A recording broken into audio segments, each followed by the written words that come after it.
Chapter 37. The Reaper whose name is Death. Matthew, Matthew, what is the matter? Matthew, are you sick? It was Marilla who spoke, alarm in every jerky word, and came through the hall, her hands full of white narcissus. It was long before Anne could love the sight or odor of white narcissus again, in time to hear her, and to see Matthew standing in the porch doorway, a folded paper in his hand, and his face strangely drawn and gray. Anne dropped her flowers and sprang across the kitchen to him at the same moment as Marilla. They were both too late. Before they could reach him, Matthew had fallen across the threshold. "He's fainted," gasped Marilla. "Anne, run for Martin, quick, quick. He's at the barn." Martin, the hired man, who had just driven home from the post office, started at once for the doctor, calling at Orchard Slope on his way to send Mr. and Mrs. Barry over. Mrs. Lynde, who was there on an errand, came too. They found Anne and Marilla distractedly trying to restore Matthew to consciousness. Mrs. Lynde pushed them gently aside, tried his pulse, and then laid her ear over his heart. She looked at their anxious faces sorrowfully, and the tears came into her eyes. "Oh, Marilla," she said gravely, "I don't think we can do anything for him." "Mrs. Lynde, you don't think you can't think Matthew is and could not say the dreadful word." She turned sick and pallid. "Child, yes, I'm afraid of it. Look at his face. When you've seen that look as often as I have, you'll know what it means." And looked at the still face, and there beheld the seal of the great presence. When the doctor came, he said that death had been instantaneous and probably painless, caused in all likelihood by some sudden shock. The secret of the shock was discovered to be in the paper Matthew had held and which Martin had brought from the office that morning. It contained an account of the failure of the Abbey Bank. The news spread quickly through Avonlea, and all-day friends and neighbors thronged Green Gables and came and went on errands of kindness for the dead and living. For the first time shy, quiet Matthew Cuthbert was a person of central importance. The white majesty of death had fallen on him and set him apart as one crowned. When the calm night came softly down over Green Gables, the old house was hushed and tranquil. In the parlor lay Matthew Cuthbert in his coffin, his long gray hair framing his placid face, on which there was a little kindly smile, as if he but slept, dreaming pleasant dreams. There were flowers about him, sweet old-fashioned flowers which his mother had planted in the homestead garden in her bridal days, and for which Matthew had always had a secret, wordless love, and had gathered them and brought them to him, her anguished, tearless eyes burning in her white face. It was the last thing she could do for him. The Barrys and Mrs. Lynde stayed with them that night. Diana, going to the east gable, where Anne was standing at her window, said gently, "Anne dear, would you like to have me sleep with you tonight?" "Thank you, Diana," and looked earnestly into her friend's face. "I think you won't misunderstand me when I say I want to be alone. I'm not afraid. I haven't been alone 1 minute since it happened, and I want to be. I want to be quite silent and quiet and try to realize it. I can't realize it. Half the time it seems to me that Matthew can't be dead, and the other half it seems as if he must have been dead for a long time, and I've had this horrible dull ache ever since." Diana did not quite understand. Marilla's impassioned grief breaking all the bounds of natural reserve and lifelong habit in its stormy rush, she could comprehend better than Anne's tireless agony. But she went away kindly, leaving Anne alone to keep her first vigil with sorrow, and hoped that the tears would come in solitude. It seemed to her a terrible thing that she could not shed a tear for Matthew, whom she had loved so much and who had been so kind to her, Matthew who had walked with her last evening at sunset and was now lying in the dim room below with that awful peace on his brow. But no tears came at first, even when she knelt by her window in the darkness and prayed, looking up to the stars beyond the hills. No tears, only the same horrible dull ache of misery that kept on aching until she fell asleep, worn out with the day's pain and excitement. In the night she awakened, with the stillness and the darkness about her, and the recollection of the day came over her like a wave of sorrow.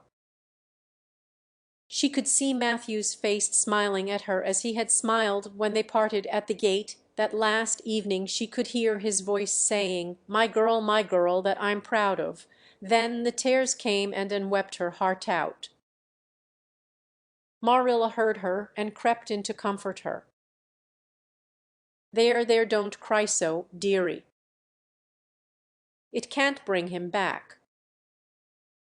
It isn't right to cry so. I knew that today, but I couldn't help it then. He'd always been such a good, kind brother to me, but God knows best. Oh, just let me cry, Marilla, sobbed Anne. The tears don't hurt me like that ache did. Stay here for a little while with me and keep your arm round me so. I couldn't have Diana stay. She's good and kind and sweet, but it's not her sorrow, she's outside of it, and she couldn't come close enough to my heart to help me. It's our sorrow, yours and mine. Oh, Marilla, what will we do without him? We've got each other, Anne. I don't know what I'd do if you weren't here, if you'd never come. Oh, Anne, I know I've been kind of strict and harsh with you maybe, but you mustn't think I didn't love you as well as Matthew did, for all that. I want to tell you now when I can. It's never been easy for me to say things out of my heart, but at times like this it's easier. I love you as dear as if you were my own flesh and blood, and you've been my joy and comfort ever since you came to Green Gables. 2 days afterwards they carried Matthew Cuthbert over his homestead threshold and away from the fields he had tilled and the orchards he had loved and the trees he had planted, and then Avonlea settled back to its usual placidity, and even at Green Gables affairs slipped into their old groove, and work was done and duties fulfilled with regularity as before, although always with the aching sense of loss in all familiar things. Anne, new to grief, thought it almost sad that it could be so, that they could go on in the old way without Matthew.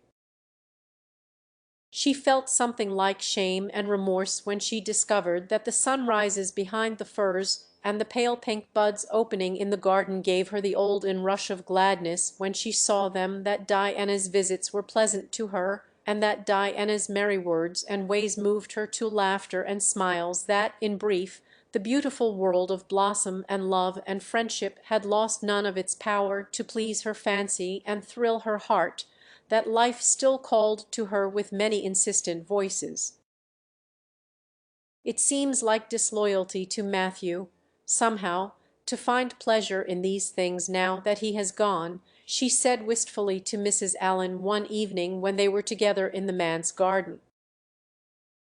I miss him so much all the time, and yet, Mrs. Allen, the world and life seem very beautiful and interesting to me for all. Today Diana said something funny and I found myself laughing.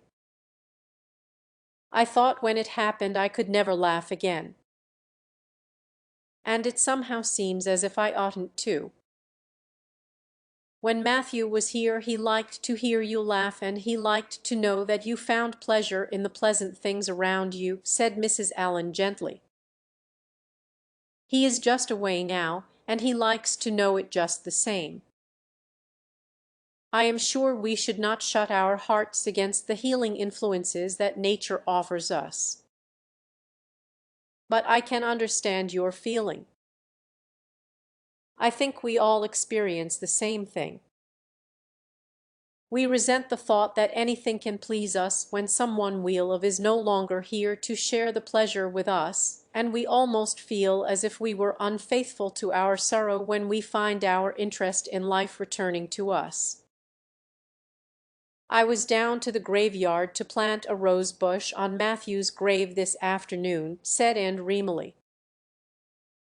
"I took a slip of the little white Scotch rose bush his mother brought out from Scotland long ago. Matthew always liked those roses the best, they were so small and sweet on their thorny stems. It made me feel glad that I could plant it by his grave, as if I were doing something that must please him in taking it there to be near him. I hope he has roses like them in heaven.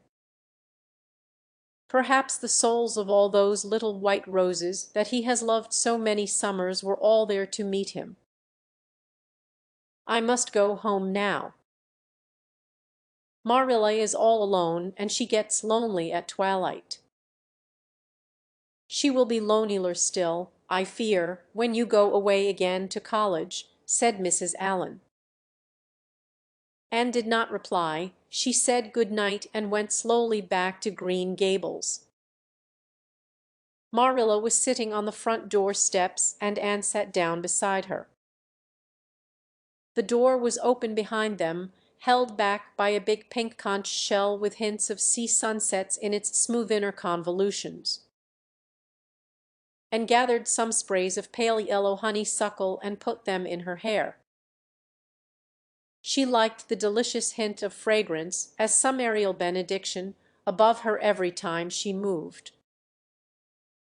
"Dr. Spencer was here while you were away," Marilla said. "He says that the specialist will be in town tomorrow, and he insists that I must go in and have my eyes examined. I suppose I'd better go and have it over. I'll be more than thankful if the man can give me the right kind of glasses to suit my eyes. You won't mind staying here alone while I'm away, will you? Martin will have to drive me in, and there's ironing and baking to do. I shall be all right. Diana will come over for company for me. I shall attend to the ironing and baking beautifully. You needn't fear that I'll starch the handkerchiefs or flavor the cake with liniment." Marilla laughed. "What a girl you were for making mistakes in them days, Anne. You were always getting into scrapes. I did use to think you were possessed. Do you mind the time you dyed your hair?" "Yes, indeed." "I shall never forget it," smiled Anne, touching the heavy braid of hair that was wound about her shapely head.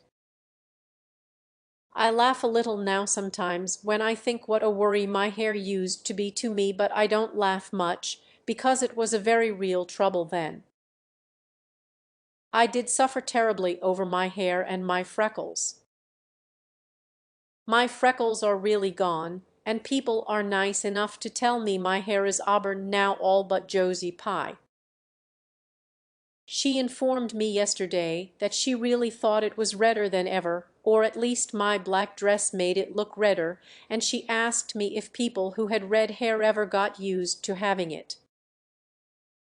Marilla, I've almost decided to give up trying to like Josie Pye.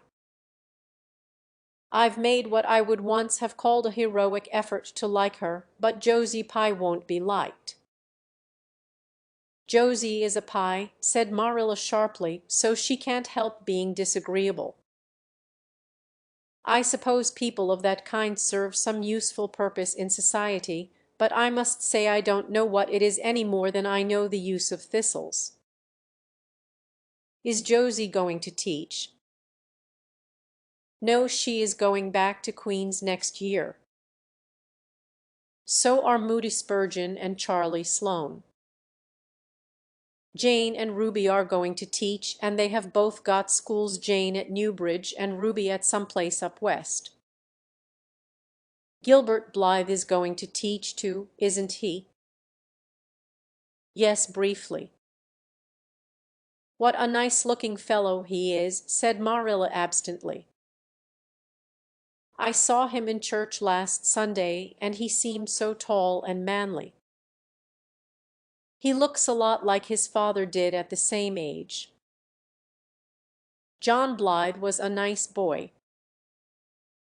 We used to be real good friends, he and I. People called him my beau. And looked up with swift interest. Oh, Marilla, and what happened? Why didn't you? We had a quarrel. I wouldn't forgive him when he asked me to. I meant to, after a while, but I was sulky and angry, and I wanted to punish him first. He never came back. The Blythes were almighty independent. But I always felt rather sorry. I've always kind of wished I'd forgiven him when I had the chance. So you've had a bit of romance in your Lee photo, said Anne softly. Yes, I suppose you might call it that. You wouldn't think so to look at me, would you? But you never can tell about people from their outsides. Everybody has forgot about me and John. I'd forgotten myself. But it all came back to me when I saw Gilbert last Sunday.